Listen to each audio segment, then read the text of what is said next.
Hello friends, myself Dr. Niranjan Shah. Today I am going to explain about the various stages in bank audit. In last video, we have discussed about the introduction and silent features enactments affecting bank. Students, we have already discussed there are various approaches while auditing the bank. In this video, we have go through the various stages in bank audit.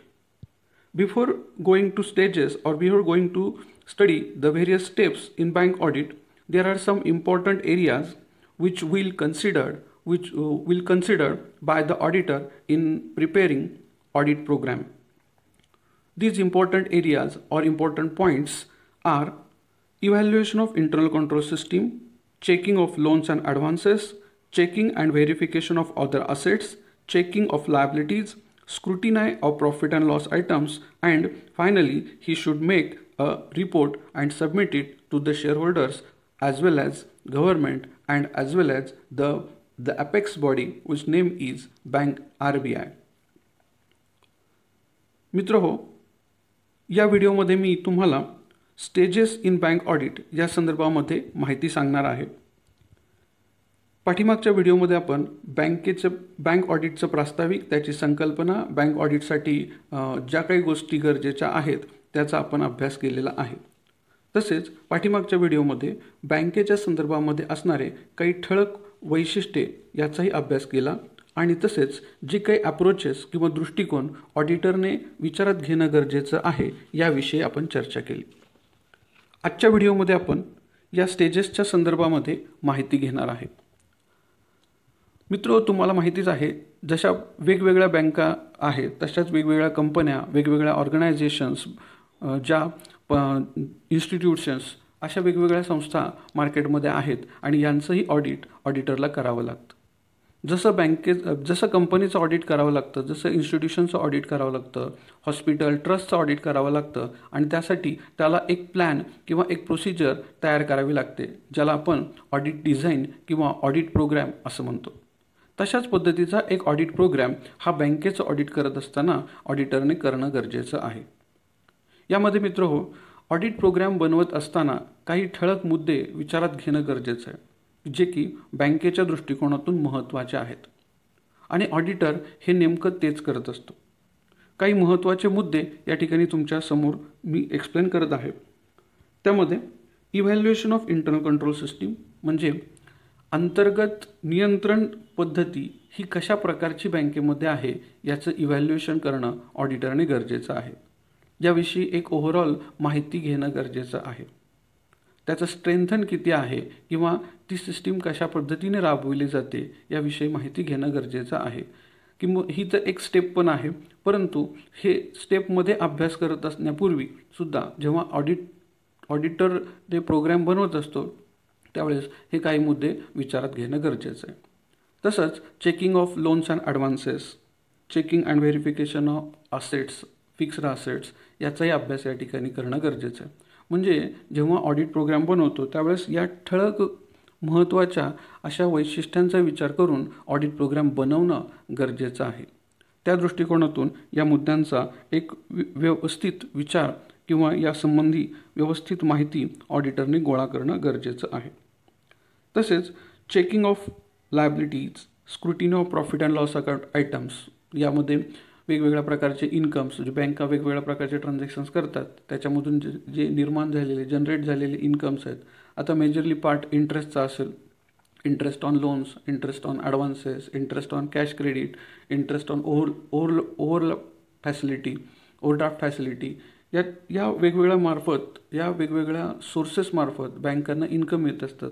तर हे income sources, त्यानंतर वेगवेगळ्या पद्धतीचे functions बँका करत असतात, ज्याच्यामध्ये काही फॅसिलिटी स्वरूपामध्ये ठेवीदारांना काही फॅसिलिटीज प्रोव्हाइड करतात, डिपॉझिटर्स, इन्व्हेस्टर्स जे आहेत त्यांना फॅसिलिटी प्रोव्हाइड करतात आणि या फॅसिलिटीचे चार्जेस किंवा फीज या स्वरूपात देखील बँकांना इन्कम मिळत असतो.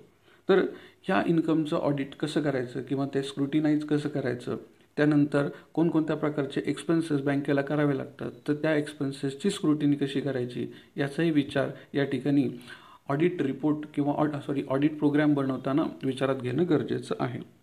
आणि फायनली जे महत्त्वाचं काम त्याच्याकडे दिलेलं आहे ते काम त्यांनी रिपोर्ट स्वरूपामध्ये सबमिट करणं गरजेचं आहे. यानंतर मित्रो आपण खऱ्या मुद्द्याकडे किंवा आपल्या मेन मुद्द्याकडे आपण वळणार आहोत, ते म्हणजे स्टेजेस इन बँक ऑडिट. या ठिकाणी तुमच्या लक्षात आलेलं असेल की या 4 प्रकारच्या स्टेजेस या बँक ऑडिटमध्ये ऑडिटरला पूर्ण कराव्या लागतात, किंवा आपण असं म्हणू शकतो की कोणत्याही पद्धतीचं बँक ऑडिट किंवा कोणत्याही बँकेचं बँक ऑडिट हे या 4 टप्प्यामधून पूर्ण केलं जाऊ शकतं.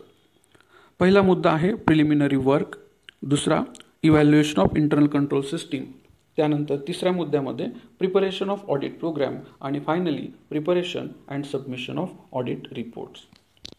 मित्र हो, पहिला जो स्टेप आहे किंवा पहिली जी पायरी आहे ज्याच्यामध्ये आपल्याला लक्षात येतं की प्रिलिमिनरी वर्क.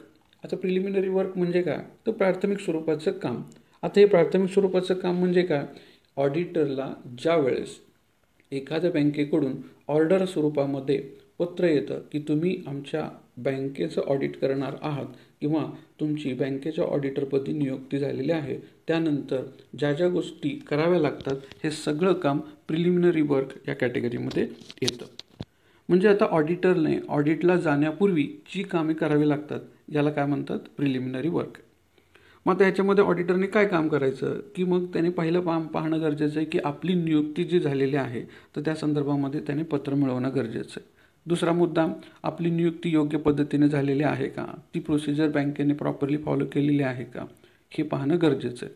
त्यानंतर ज्या बँकेचं ऑडिट आपल्याला करायला जायचं आहे त्या बँकेच्या संदर्भामध्ये माहिती मिळवणं गरजेचं आहे. जर माहिती असेल तर खूपच चांगलं, जर माहिती नसेल तर ती माहिती गोळा करणं आणि त्याबद्दल माहिती करून घेणं गरजेचं आहे. यामध्ये नॉलेज ऑफ बँकिंग बिझनेस हा एक महत्त्वाचा मुद्दा येतो. म्हणजे बँका कोणकोणत्या प्रकारचा बिझनेस करतात हे त्याला माहिती असणं गरजेचं आहे. म्हणजेच थोडक्यात बँकेने कोणता बिझनेस केला पाहिजे आणि बँकेने कोणता बिझनेस केला नाही पाहिजे हे देखील त्याला माहिती असणं गरजेचं आहे. मग यासाठी त्यांनी वेगवेगळ्या कायद्यांचा अभ्यास करणं गरजेचं आहे. जसं बँकिंग रेग्युलेशन ॲक्ट सांगितलं, cooperative society act, banking business act किंवा रिझर्व्ह बँक ऑफ इंडियाच्या गाईडलाईन्स किंवा रिझर्व्ह बँक ऑफ इंडियाचा कायदा. तर या प्रत्येकामध्ये काही रूल्स अँड रेग्युलेशन्स दिलेले आहेत आणि त्यानुसार बँका काम करत असतात. तर याबद्दल ऑडिटरला माहिती असणं गरजेचं आहे. He should know about all the rules and regulations of the banking business. He should know always the regulatory environment of the bank. बँकेचं एन्व्हायरमेंट कशा पद्धतीचं आहे या संदर्भात सुद्धा ऑडिटरला माहिती असणं गरजेचं आहे आणि ही माहिती मिळवण्याचं काम या पहिल्या प्राथमिक पायरीमध्ये केलं जातं, ज्याचं नाव आहे प्रिलिमिनरी वर्क. त्यानंतर याच पायरीमध्ये त्याला किंवा याच टप्प्यामध्ये त्याला काय करावं लागतं, understanding of various guidelines of the bank. बँकेसाठी ज्या गाईडलाईन्स दिल्या जातात, आता रिझर्व्ह बँकसुद्धा वेळोवेळी गाईडलाईन्स देते, तसंच केंद्र सरकार, राज्य सरकारसुद्धा त्यांच्या पद्धतीने गाईडलाईन्स इश्यू करत असते. तर या गाईडलाईन्सचा सुद्धा अभ्यास त्या ठिकाणी, वेळोवेळी झालेल्या घटनांचा अभ्यास त्या ठिकाणी बँकांनी करणं गरजेचं आहे, ऑडिटरने करणं गरजेचं आहे. त्यानंतर the economic environment of the bank. बँकेचं इकॉनॉमिक एन्व्हायरमेंट काय आहे, म्हणजे बँक कुणाला कर्ज देते, कशा पद्धतीचं कर्ज देते. जसं काही बँका ह्या फक्त उद्योगांना कर्ज देतात, काही बँका ह्या लघु उद्योगांना कर्ज देतात, काही बँका मोठ्या उद्योगांना कर्ज देतात, काही बँका फक्त घरासाठी, घर बांधकामासाठी, घर खरेदीसाठीच कर्ज देतात. काही ठिकाणी कर्जावरती सोन्यावरती तारण कर्ज देत असतात, जागेवरती तारण कर्ज देत असतात. अशा वेगवेगळ्या प्रॉपर्टी तारण घेऊन कर्ज देत असतात. तर बँकांचे फंक्शन्स किंवा त्यांची इकॉनॉमिक एन्व्हायरमेंट काय आहे हे या ठिकाणी या टप्प्यामध्ये ऑडिटरने पाहणं गरजेचं आहे. त्यानंतर ऑडिटरने अकाउंटिंग सिस्टीमचा अभ्यास करणं गरजेचं आहे. He should know about the various accounting system और accounting system adopted by bank, और she should know about the software use by the bank for the purpose of recording accounting transactions. म्हणजे काय, या ठिकाणी आपण असं म्हणू शकतो की बँका कोणकोणत्या पद्धतीचे सॉफ्टवेअर्स वापरू शकतात, तर त्या सगळ्या सॉफ्टवेअरचा अभ्यास ऑडिटरने करणं गरजेचं आहे. म्हणजे सॉफ्टवेअर कसे वापरले जातात, रिपोर्ट जनरेट कसे केले जातात, रेकॉर्ड्स कसे कीप केले जातात किंवा रेकॉर्डिंग करण्याची जी काही पद्धत आहे ही सुद्धा ऑडिटरला माहिती असणं गरजेचं आहे. त्यानंतर महत्त्वाचा मुद्दा जो आहे की प्रॉपर अंडरस्टँडिंग ऑफ टर्मिनॉलॉजी. म्हणजे ज्या ठिकाणी आपण असं म्हणू शकतो की बँका काय करतात, बऱ्याच ठिकाणी कोडिंग सिस्टीम यूज करतात, काही टर्म्स यूज करत असतात. तर ह्या टर्मिनॉलॉजीज कोणकोणत्या बँकांनी कशा कशा पद्धतीने वापरलेल्या आहेत, थोडक्यात शॉर्ट फॉर्म असतील, लॉंग फॉर्म असतील, हे त्या ठिकाणी महत्त्वाचे आहेत की जे ऑडिटरला समजले पाहिजेत. म्हणजे कोणते शॉर्ट फॉर्म बँक वापरते, त्याचा अर्थ काय, या संदर्भात सुद्धा ऑडिटरने माहिती घेणं गरजेचं आहे. आणि हे कामसुद्धा यांनी पहिल्या टप्प्यामध्ये केलं जातं. त्यानंतर बुक्स ऑफ अकाउंट्स किंवा कीपिंग ऑफ रेकॉर्ड्स हे कोणकोणते मेंटेन केलेले आहेत या बँकेने, ज्या बँकेचं ऑडिट करायला जायचं आहे, तर त्या संदर्भामध्ये त्याची यादी मिळवणं, त्याचा अभ्यास करणं किंवा त्याचं फॉर्मॅट मिळवणं, हे सुद्धा काम ऑडिटरने करणं गरजेचं आहे. याचबरोबर बँकेच्या ब्रँचेस किती आहेत आणि ब्रँचेसच्या संदर्भामध्ये कशा पद्धतीने व्यवहार केले जातात, हे देखील त्या ठिकाणी ऑडिटरने पाहणं गरजेचं आहे. हे करत असताना ऑडिटरने आणखीन एक महत्त्वाचा मुद्दा लक्षात घेणं गरजेचं आहे. तो म्हणजे इंटरनल ऑडिटर आहे का, आणि जर असेल तर इंटरनल ऑडिट होतं का, आणि होत असेल तर इंटरनल ऑडिटचा रिपोर्ट काय आहे. इंटरनल इन्स्पेक्शन होतं का, तर ते इन्स्पेक्शन रिपोर्ट काय सांगतात. किंवा ऑडिटरने किंवा बँकेने कॉन्करंट ऑडिट करून घेतलेलं आहे का, आणि हे कॉन्करंट ऑडिट कशाच्या संदर्भात केलेलं आहे, तर त्या संदर्भामध्ये माहिती किंवा त्याचे रिपोर्ट्स मिळवून त्याचा अभ्यास करणं गरजेचं आहे. तर हे सगळं काम स्टेज नंबर 1 मध्ये कंप्लीट केलं जातं, ज्याला म्हणतात प्राथमिक वर्क किंवा प्राथमिक पद्धतीचं काम, ज्याला प्रिलिमिनरी वर्क आपण असं म्हणत असतो. यानंतर evaluation of internal control system हा दुसरा महत्त्वाचा टप्पा आहे, ज्या टप्प्यामध्ये ऑडिटरला बँकेमधल्या इंटरनल कंट्रोल सिस्टीमचा अभ्यास करायचा. बँकेमध्ये इंटरनल कंट्रोल सिस्टीम कशी आहे हे जर त्याने अभ्यासलं आणि त्याची खात्री झाली की इंटरनल कंट्रोल सिस्टीम ही खूप चांगल्या पद्धतीने बँक राबवते, तर तो काय करू शकतो, वरवरचं ओव्हरऑल एक्झामिनेशन करू शकतो. कशाचं, तर फक्त फायनान्शियल स्टेटमेंट्स.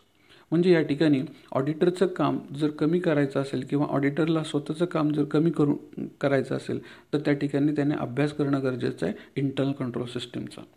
म्हणजे बँकेने इंटरनल कंट्रोल सिस्टीम जी वापरलेली आहे ती कशा पद्धतीची वापरलेली आहे, त्याचं इव्हॅल्युएशन कसं केलं जातं, त्याचं डिझायनिंग कसं आहे, किंवा एकाचं काम दुसऱ्याकडे कशा पद्धतीने दिलं जातं, हे त्या ठिकाणी पाहणं गरजेचं आहे. मुळात या ठिकाणी एरर होऊ नये किंवा फ्रॉड्स होऊ नये ही काळजी इंटरनल कंट्रोल सिस्टीममध्ये घेतलेली आहे का, हे त्या ठिकाणी पाहणं ऑडिटरचं एक महत्त्वाचं काम आहे. आणि ज्यावेळेस आपण प्राथमिक स्वरूपाचं काम पूर्ण करतो, त्यानंतर ऑडिट प्रोग्रामसाठी इंटरनल कंट्रोल सिस्टीम चेक करत असतो. कारण की त्याला कोणत्या गोष्टी डिटेल बघायच्या आहेत किंवा कोणत्या गोष्टीचं चेकिंग डिटेलमध्ये करायचं आहे, हे ते ऑडिट प्रोग्राममध्ये ठरवायचं असतं. यासाठी त्याला दुसऱ्या स्टेप्समध्ये इंटरनल कंट्रोल सिस्टीम बँकेमध्ये कशा पद्धतीने आहे हे पाहणं गरजेचं आहे. त्याने आता इंटरनल कंट्रोल सिस्टीम पाहायची म्हणजे काय पाहायचं, तर त्याने हे बघितलं पाहिजे का की बँकेमधला स्टाफ हा प्रत्येक वेळेस चेंज होतो का. म्हणजे एका टेबलवरती एका व्यक्तीने किती दिवस काम केलेलं आहे किंवा त्याचं कामाचं स्वरूप कशा पद्धतीचं आहे आणि त्याच्यामध्ये बदल होतात का. म्हणजे या आठवड्यामध्ये ज्या व्यक्तीने त्या टेबलचं काम केलं असेल तर दुसऱ्या टेबलवरती त्या व्यक्तीला पुढच्या आठवड्यामध्ये शिफ्ट केलं जाईल. म्हणजे बँकेमधला स्टाफ हा सारखा शिफ्ट होतो आहे का, हे त्या ठिकाणी माहिती करून घेतली पाहिजे. आणि हे पण प्रायर नोटीस न देता, म्हणजे त्या कर्मचाऱ्याला असं न सांगता की तुम्हाला या ठिकाणी काम केल्यानंतर पुढच्या या कामासाठी ते काम करायचं आहे, असं कोणत्याही पद्धतीची पूर्वसूचना न देता जर त्यांचं शिफ्टिंग होतं आहे का, तर याचा अभ्यास करणं गरजेचं आहे. कारण की मित्र, बऱ्याच वेळा आपल्याला माहिती एकच एक काम करत राहिलं तर त्याच्यामध्ये अनेक गोष्टी त्यातल्या खाचाखोचा त्या व्यक्तीला समजतात आणि मग फ्रॉड करण्याचे चान्सेस वाढतात. मग अशा गोष्टी त्याच्या लक्षात येऊ नयेत, फ्रॉड होऊ नये, यासाठी ही काळजी घेतलेली असते. आणि त्या दृष्टिकोनातून इंटरनल कंट्रोल सिस्टीममध्ये हे केलं जातं का, हे एक बघितलं जातं. दुसरं ऑडिटरने काय बघायचं आहे की एका व्यक्तीचं काम हे दुसऱ्या व्यक्तीकडून चेक केलं जातं आहे का. म्हणजे एका टेबलावर ती काम केल्यानंतर त्या कामाचं चेकिंग हे दुसऱ्या टेबलवरचा अधिकारी हा त्या ठिकाणी करतो का, हे त्या ठिकाणी पाहणं ऑडिटरचं काम आहे.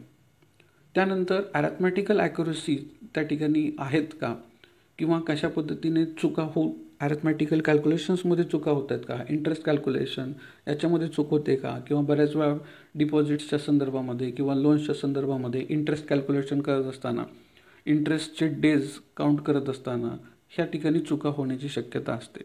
आणि मग या चुका होत आहेत का याचाही अभ्यास या ठिकाणी करणं गरजेचं आहे.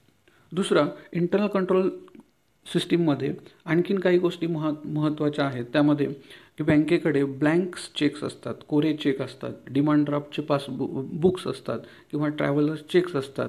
तर अशा पद्धतीचं हे जे काही निगोशिएबल इन्स्ट्रुमेंट्स आहेत जे कोऱ्या स्वरूपाचे आहेत, तर हे कोणत्या अधिकाऱ्याच्या ताब्यात आहेत का, कोणत्या अधिकाऱ्याच्या कस्टडीमध्ये आहेत का आणि त्याला ते अधिकार दिलेले आहेत का हे पाहणं देखील महत्त्वाचं आहे. त्यानंतर त्याने काय पाहणं गरजेचं आहे की जो अधिकारी ज्या कामासाठी नियुक्त केलेला आहे आणि त्याला त्या कामाच्या संदर्भात जे अधिकार दिलेले आहेत तो त्याच अधिकारात राहून कामे करतोय का हे त्या ठिकाणी पाहणं गरजेचं आहे. म्हणजे whether the powers of the officer of different grades should be clearly defined. म्हणजे अधिकार त्या प्रत्येकाचे ठरलेले आहेत आणि तो त्याच्याच अधिकारामध्ये काम करतो आहे हे ऑडिटरने पाहणं गरजेचं आहे. तर अशा पद्धतीने इंटरनल कंट्रोल सिस्टीम ही तपासणं हे ऑडिटरचं दुसरं काम आहे. तिसऱ्या टप्प्यामध्ये प्रिपरेशन ऑफ ऑडिट प्रोग्राम. याच्यामध्ये प्रत्यक्ष ऑडिट प्रोग्राम बनवणं हे काम आहे. जर पहिल्या टप्प्यामधलं काम व्यवस्थित पूर्ण झालं असेल, म्हणजे सर्व कायद्याची रूल्स रेग्युलेशन्सची माहिती घेतली असेल, अकाउंटिंग सिस्टीम अभ्यासली असेल आणि त्यानंतर इंटरनल कंट्रोल सिस्टीमचा अभ्यास केला असेल तर या ठिकाणी ऑडिट प्रोग्राम बनवणं सोपं जातं. जर इंटरनल कंट्रोल सिस्टीममध्ये जर काही दोष किंवा त्रुटी आढळून आल्या तर त्या ऑडिट प्रोग्राममध्ये चेकिंग करून दूर केल्या जाऊ शकतात. अशा पद्धतीचा ऑडिट प्रोग्राम बनवता येऊ शकतो. ऑडिट प्रोग्राम हा किती लेंदी असावा किंवा किती शॉर्ट असावा हे अगोदरच्या 2 स्टेप्सवरून लक्षात येतं.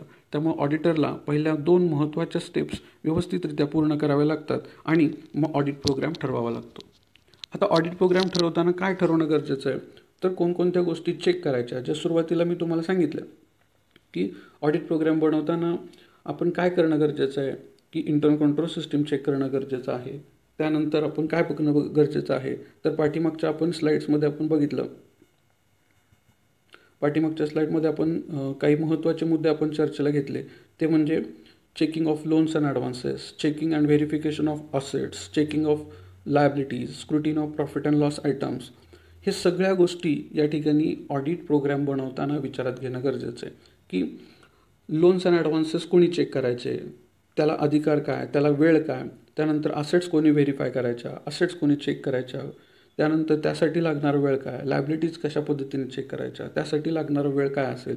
तर अशा सर्व गोष्टी या ठिकाणी चेक करणं गरजेचं आहे. तर ऑडिटरने ऑडिट प्रोग्राम बनवताना या महत्त्वाच्या काही गोष्टींकडं लक्ष देणं गरजेचं आहे आणि त्या विचारात घेणं गरजेचं आहे. Finally, preparation and submission of audit report. हे सगळं झाल्यानंतर ऑडिटला सुरुवात होईल. ऑडिट झाल्यानंतर तो काय करेल, त्याचा रिपोर्ट प्रिपेअर करेल आणि तो सबमिट करेल. आता रिपोर्ट प्रिपेअर करणं म्हणजे काय, तर त्याचं स्वतःचं मत त्या ठिकाणी देणं. म्हणजे ऑडिटरने ज्या गोष्टी चेक केलेल्या आहेत, जे बुक्स ऑफ अकाउंट्स चेक केलेले आहेत, त्याचा खरेपणा किती आहे, त्याची वास्तविकता किती आहे, या संदर्भामध्ये त्याने त्याचं मत त्या रिपोर्टमध्ये देणं गरजेचं आहे. त्यामध्ये काही गोष्टी महत्त्वाच्या आहेत, ज्यामध्ये टर्म्स ऑफ एंगेजमेंट म्हणजे ऑडिटसाठी लागलेला वेळ किती आहे, कोणकोणत्या पद्धतीने रूल्स अँड रेग्युलेशन्स फॉलो केलेले आहेत, कोणते कायदे पाळलेले आहेत, कोणते कायदे पाळलेले नाहीत, या संदर्भामध्ये त्याने त्या गोष्टी ऑडिट रिपोर्टमध्ये लिहिणं गरजेचं आहे. आणि फायनली तो ऑडिट रिपोर्ट बँकेला सबमिट करणं गरजेचं आहे. इथंपर्यंतचा अभ्यास आपण या व्हिडिओच्या मार्फत केला, ज्याच्यामध्ये आपल्या लक्षात आलं की वेगवेगळ्या प्रकारच्या स्टेजेस या बँक ऑडिटच्या संदर्भामध्ये ऑडिटरला पूर्ण कराव्या लागतात. किंबहुना आपण असं म्हणू शकतो की बँक ऑडिट करत असताना 4 टप्प्यामधून ऑडिटरला त्याचं काम पूर्ण करावं लागतं. जर तुम्ही नवीन असाल तर प्लीज सबस्क्राईब करा हा चॅनल. आणि जर काही कॉमेंट्स फीडबॅक असेल, तुमचा काही क्वेश्चन्स असतील तर मला माझ्या चॅटबॉक्समध्ये त्या ठिकाणी तुम्ही विचारू शकता. आणि जर हा व्हिडिओ आवडला असेल तर लाईक करून शेअर करा. थँक्यू.